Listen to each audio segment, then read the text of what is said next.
igikorwa abarundi twese bazindukimo murakizi nicyo kwemera cyangwa guhakana imyinyanyuro z'ubwirizwa shingiro.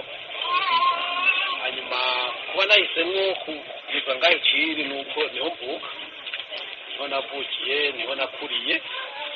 Hanyuma ni byiza yuko abantu bakorera ahantu batavuga ngo aba bantu ngo ni ibyaduka cyangwa ni iki, kuko rimwe na rimwe usanga hariho abibaza yuko kumbure iyo abantu bamaze gusa n'abatanga ubundi buzima bumenga baca batandukana n'iyo bamuka. Ashimira kuza rero gukora iki gikorwa ngaha, kubera yuko na cyane cyane hariho abantu bagenda bigisha yuko ngo rwasa ngo batinya amatora, ngo basanga bataja mu matora. Abantu baje kugira ngo bibere cyane igihe umuntu azosubira kuza kubabesha ngo zishobora kuja mu matora.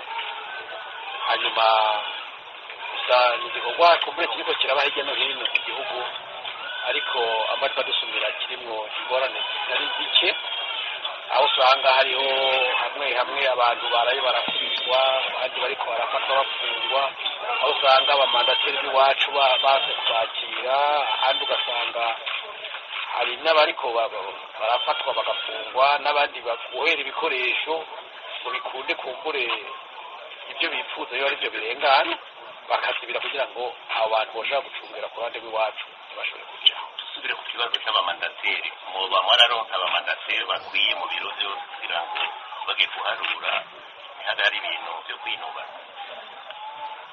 Icyo twari twifuje twari uko tubagira mu biro byose, kandi twari twatanze intonde zikwiriye ku mabiro de vote mu gihugu cyose, ariko kugihamana kibi nko mu Rumonge karorero uno munsi base yuko atamandateri w'iwacu n'umwe ashobora kuja kuri biro de vote.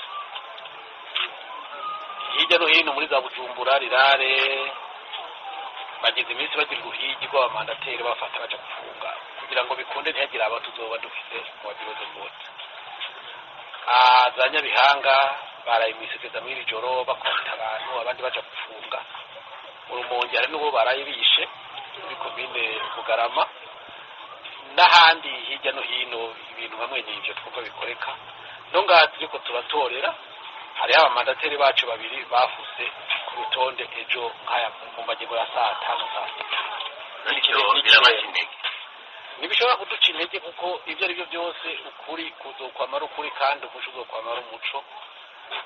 Icyo nzi ni uko abarundi baraciye akenge, ni nacyo gituma kubera batinya yuko abantu bavuga icyo biyumviye, icyo bipfuza.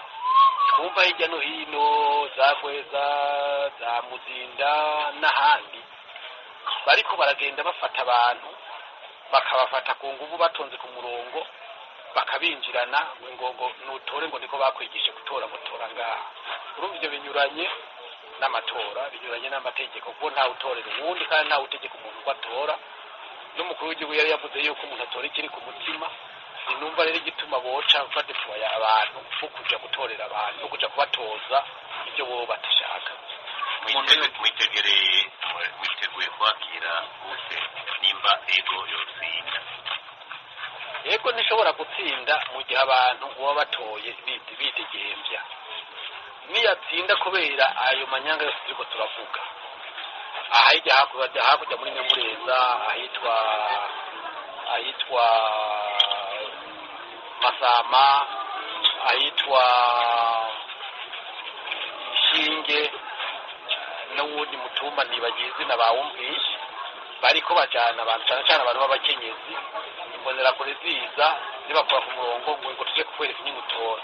None ibyo we wumva yuko ari itora ry'ukuri kandi abantu bategetswe ibyo batora atari ibyo bo bwiriye bo nyene biva ku mutima wabo. Urumva rero kuvuga ngo umuriro byakira gutse, reka turindire turabe iyo biza bamaze guharura iyo biza kuja, kuko dufite n'impungenge ko nashaka gutora na kenshi mu gihe rero nk'ibiharuro byoba byarenze abiyandikishije cyane bikaba bitoyi cyane, kuko ndavyaho naciye hose nabonye yuko abantu bitabiriye by'ukuri akamo twabateye yuko bose bozinduka bagatora. Mu gihe rero ibiharuro byoza binyuranye n'ibyo abiyandikishije ku buryo bugaragara yuko harimwo ibintu bidatomoye, urumva byogora kuvuga. Reka turindire hashike yuko haba guharura, niho twomenya icyo tuvuga bivanye n'ibyo biteguye guharura.